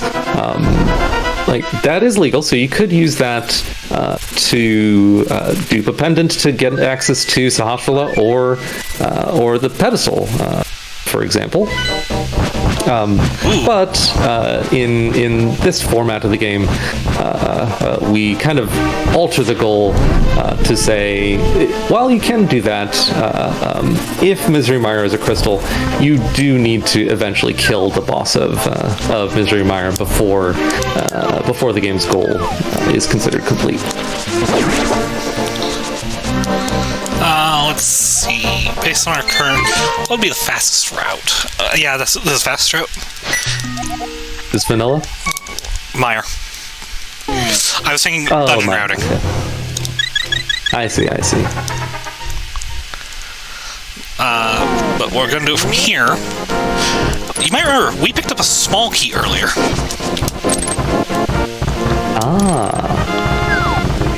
So let's go open swamp now. Yep. So once again, we're back in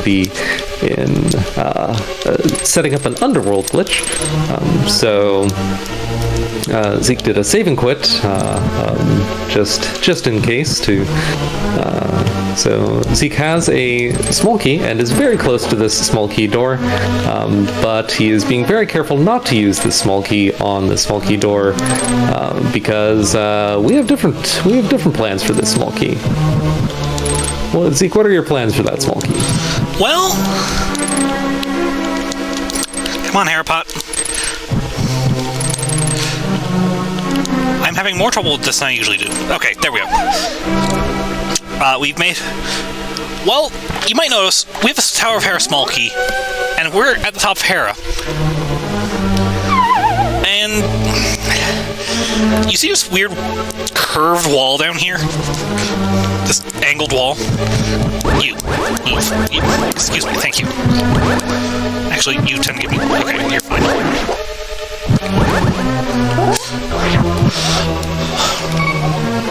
You see this angled wall here? I think we can go through it. That looks like 2 pixels on that last frame, though. Would you like to explain dash citrus while I'm doing this?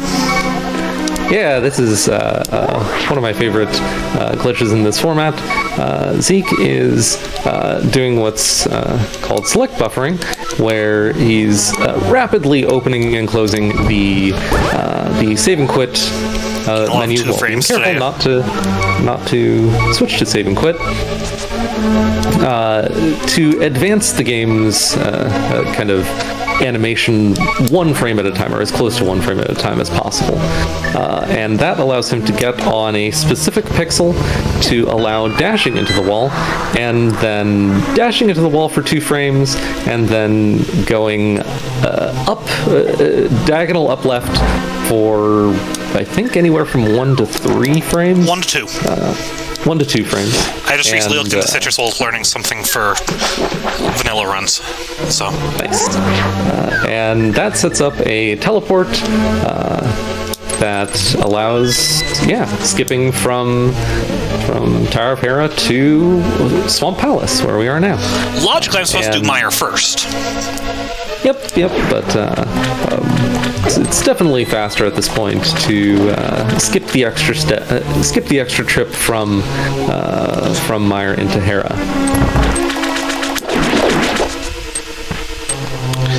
And the problem is we can't kill Argus this way and get the crystal, because if we killed Argus, we'd get the Tower of Hera crystal that's already been claimed.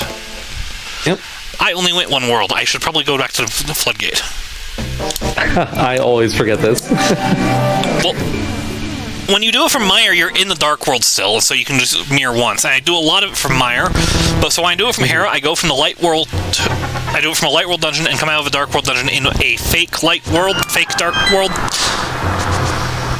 It's, I think, fake Dark World again. And so mirroring once takes you to the real Dark World.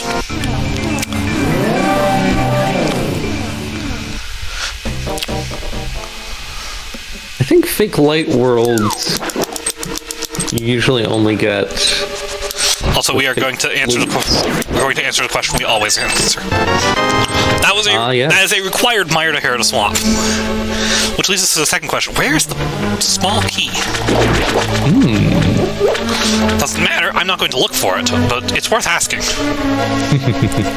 So, because that first chest in swamp did not contain the small key, this particular randomizer item layout placed the small key deeper in swamp, which meant that what Zeke did, of clipping from Hera into swamp, was absolutely required to make the seed beatable in this format. But it's required from Misery Meyer, which we won't show off. I could, but I'd have to. No, it'd take time. I want to finish up the run. We're getting close to what my estimate was, so. Yeah. The goal is finish under estimate. Definitely on pace for that. Excuse me. Oh, we should mention another glitch, although this glitch is allowed in all racing formats, where you kind of take advantage of some weird collision between the Cane of Samaria block and that rail to sneak a little bit into the rail that allows us to jump down, and the game only checks that you have the flippers on the 2 tiles closest to the stairs. And so we jump right past those 2 tiles, and the game says, "Okay, you're here now. You can clearly walk on water." Now you can clearly walk on the dry ground here. Yep. Why did I muscle memory into that key? Oh. That is just muscle memory kicking in again. Yep. I haven't learned the quick kill here. The small key was in a diver down room. Yeah. And yes, that glitch is referred to as diver down. Nice little reference. I still prefer the other name of Holy Diver, but we're not going to tempt Dio.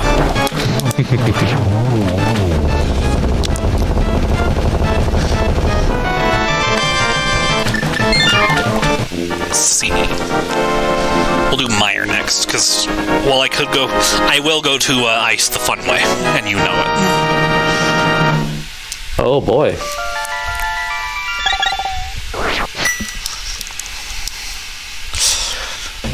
I've already shown off the teleport to get up to Meyer, though, so we're gonna see if I can actually get spooky today. Ooh, yeah, this will be. Of all things. Yeah, because we have flute and mitts. Theoretically, the rest of the suit would be completable without any glitches at all. But it's faster to use a couple glitches here and there. Glitches that aren't unique to the hybrid major glitches format, but are still fun to do and show off and save time. Well, anyone who watches, let's say, a vanilla speedrun should be familiar with spooky action. I love the name of spooky action. I think it's one of the best glitch names. Were you about to say something, Sin? I just kind of wanted to point out that the layout that we're using for the stream was not created by anyone. This was like a last-second jank setup I had to set up, so hopefully it looks good. I'm planning on having a professional layout done for the next time we do this, which, by the way, chat, yearly event, Team Green Gaming is going to be on annually, April 22nd, Earth Day, every single year. We may do it just that weekend. There might be a secret in the milestones if you donate enough money to make it longer. Just want to let you know that there is so much to happen right now on stream. Thank you everyone so much for tuning in. Thank you so much everyone for donating what you can. Every dollar donated removes 1 pound of trash from the sea. So, Crowbell. Hey. We've mentioned before how Meyer is so important to this mode. Why is Meyer so important to this mode? Meyer is often the kind of linchpin to the Mire and Tower of Hera and sometimes Hyrule Castle and Swamp Palace mega dungeon that the ability to warp between dungeons kind of unlocks. It turns all 4 of those areas into one giant interconnected routing puzzle, which is really what makes this mode one of my favorite modes to race in this game. Hey, red mail, nice. And I've got the dark red goggles. And the main reason I don't use Link is because I learned everything with the sprite. Back to the... Yep, with glitch modes, often the setups for a lot of glitches require very specific pixel alignments, and some of those setups require the shadow and require your sprite being positioned specifically with respect to the shadow, and other glitch setups. Everyone develops their own techniques and their own setups for and their own visual cues. Yep, and some people rely on specific sprites, and other people kind of stick to more general setups that work with any of, or most of the 390 plus sprites available on ALTTPR.com. I personally use Shadow Lamp, so I could use other sprites, but also I know the shadow in this one works. Yep. Also, that fire torch room that we were in is the catalyst for going from place to place in this game. There is a bomb clip that takes us from that torches room, the bottom torches room, to the fairy fountain in Tower of Hera. As you saw, we were able to go from Tower of Hera to Swamp Palace, and also, I hate this key layout. Yeah, this is definitely an unfortunate key layout. Especially unfortunate if You're in Go mode? yeah, if you're in Go mode, or if you intended on spending the on spending a Myra key in either Hera or. Oh, I would have gone around if I needed to spend the keys. Yeah. This would have been slower. Alright, spooky action. Let's see if I get it. Can you still do? Yeah, I guess you haven't used. You don't have battery. Couldn't have used it. Alright, I think we're set up still. I'm not consistent spooky yet. Give me time. That looks good.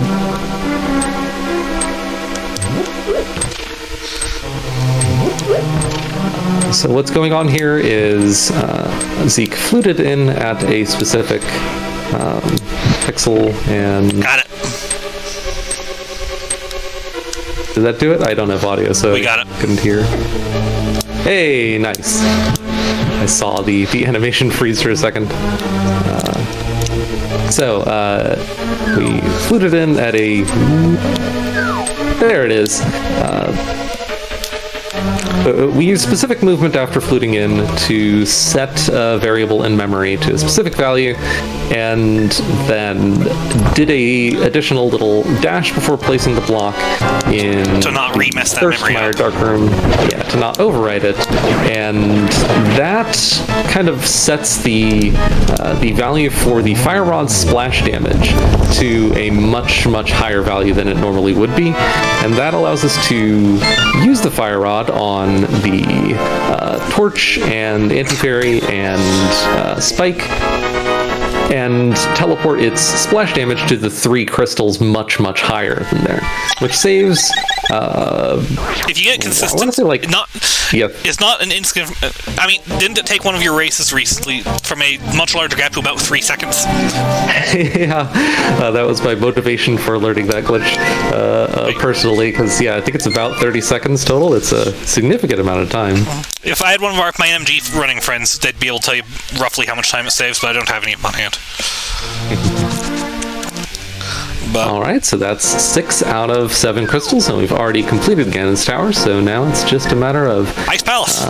Ice Palace. So how are we getting to Ice Palace today, Zeke? Well, we could just go, normal way. There's the rock on the island. But this is glitches, and well, it's slower to do these when you have that. I do like showing off, especially in an exhibition like this. Yeah, it's just a few seconds slower, so. And there is a flipper wrap you can do on this screen, but I'm less comfortable with it, so let's have some fun. Yeah, I mean, I do want to let you know see. that you're only 6 minutes away, almost 5 minutes away from your estimate right now. Plenty of time. Especially considering Ice Palace is a very quick dungeon in this format. So, and this isn't the last glitch we'll see today. There's a few fun things in Ice Palace itself, but That was good. this will probably be the last overall glitch. Ooh, first try, nice. I bombed that myself onto the was- transition. Krellbell. Yeah. Nice consistent setup, as long as you can get that mirror first try, which she pulled off flawlessly. So Zeke used the mirror on the same frame as going across the transition there to wrap across the screen and then walk up a little bit and wrap back across the screen to sneak into the Ice Palace entrance, and then used a hybrid major glitches and higher exclusive glitch to bomb clip from the front room of Ice Palace to the switch room. So this is one of my favorite things about this format is completing Ice Palace when you don't need to check any of the chests in Ice Palace is really, really smooth and fun. Ice Palace is definitely my favorite dungeon in glitch modes. Yeah. So this is a glitch called Icebreaker, which does require. There it is. Nice. That one frame input gets me so often. Yep. I really like the koi recovery on that because it also gets me very often. So that allows us to, and that glitch is referred to as Icebreaker because it breaks Ice Palace. You clear Ice Palace from back to front. It kind of completely breaks the dungeon wide open and makes Ice Palace a million times easier than it would be in vanilla. Yeah, I set that up a little differently than you when I do Icebreaker. It's a little bit slower in my setup, but it's pretty much a 90% guarantee that I'm going to get it in that setup versus trying multiple times. Everybody has their own setup, and I'm pretty quick at resetting on that, you might have noticed. Yeah, it's nice and quick. And yeah, all of these glitches combined turns Ice Palace into... It just shaves so much time and hassle off of Ice Palace. We're using Bombos for no good reason. Yep, the shell of Cold Stare is vulnerable to either Bombos or Fire Rod. Most people familiar with the vanilla game would know of the Fire Rod axis, but yep, Bombos works too. Kills it in one hit. It's a little bit slower. Saves a lot more magic for using the Fire Rod on the second phase, which does Golden Sword damage. Alright, and that's 7, and what's my best way to Ganon? Probably 5. Yep, I think with boots, flute to 5 is a little faster.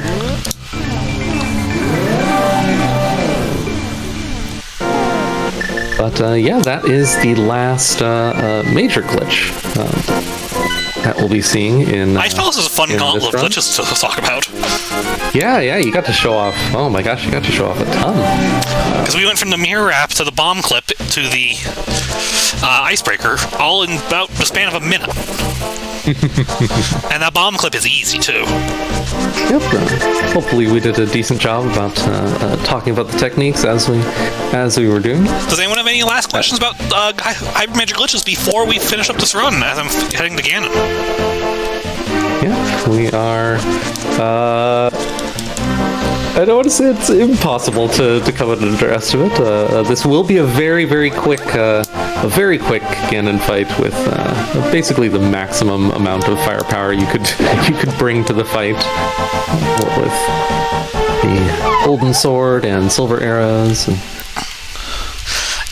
Yeah, this estimate's gonna be passed today. I'm sorry, but not by much.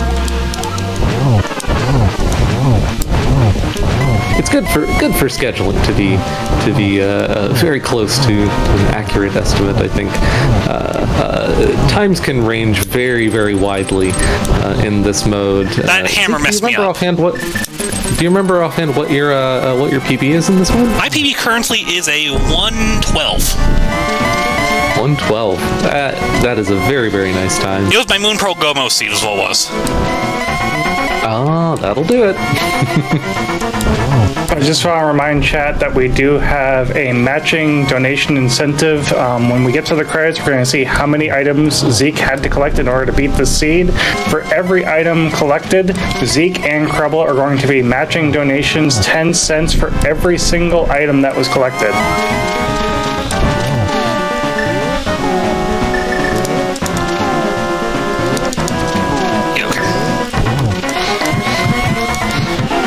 So Zeke, what do you guess? Yeah, this will be fun. Let's take a guess as to how many item checks you've done. Let's see who can come closest. I'm gonna say 170. 170. Okay, 170. Because skip. I did have the entire GT though, so. No GT though. Yeah, 170 sounds. Alright, and dot is after I go through the door, by the way. And yeah. time. What's our final time? Give it a second because stream has to catch up on my side. Of course.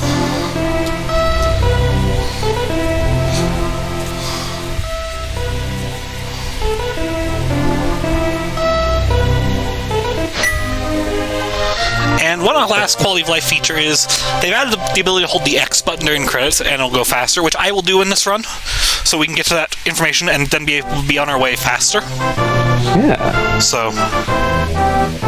Alright, so 2 hours, 1 minute, 30 seconds. That's a long succeed. That hammer did mess me up bad, Crowbell. French Vanilla Hammer is a gamble I'm not a fan of. But. And for our reference, while we're waiting for the credits, Sineth, who's next? Alright, so stay around, chat. Coming up next, we have Jenkmo running Super Meat Boy. Dark Ending is the category. That sounds like it'll be a blast. But we're just going to sit through these credits real quick, give our final discussion here. But that's Hybrid Major Glitches. We show off a lot of fun dungeon tech as well as overworld glitches. And I think we show off the majority of the tech we use too, Crowbell. Yeah, this is really kind of one of the concerns when doing a Hybrid Major Glitches exhibition run is not getting to do much exhibition of the fun stuff, the fun underworld clips, because it can be possible to have a seed that doesn't require or encourage how many weeklies have had pendants by Hera and Swamp? Yep. It's always a little disappointing when a run has that. So the fact that the item layout on this run did encourage a really all the glitches.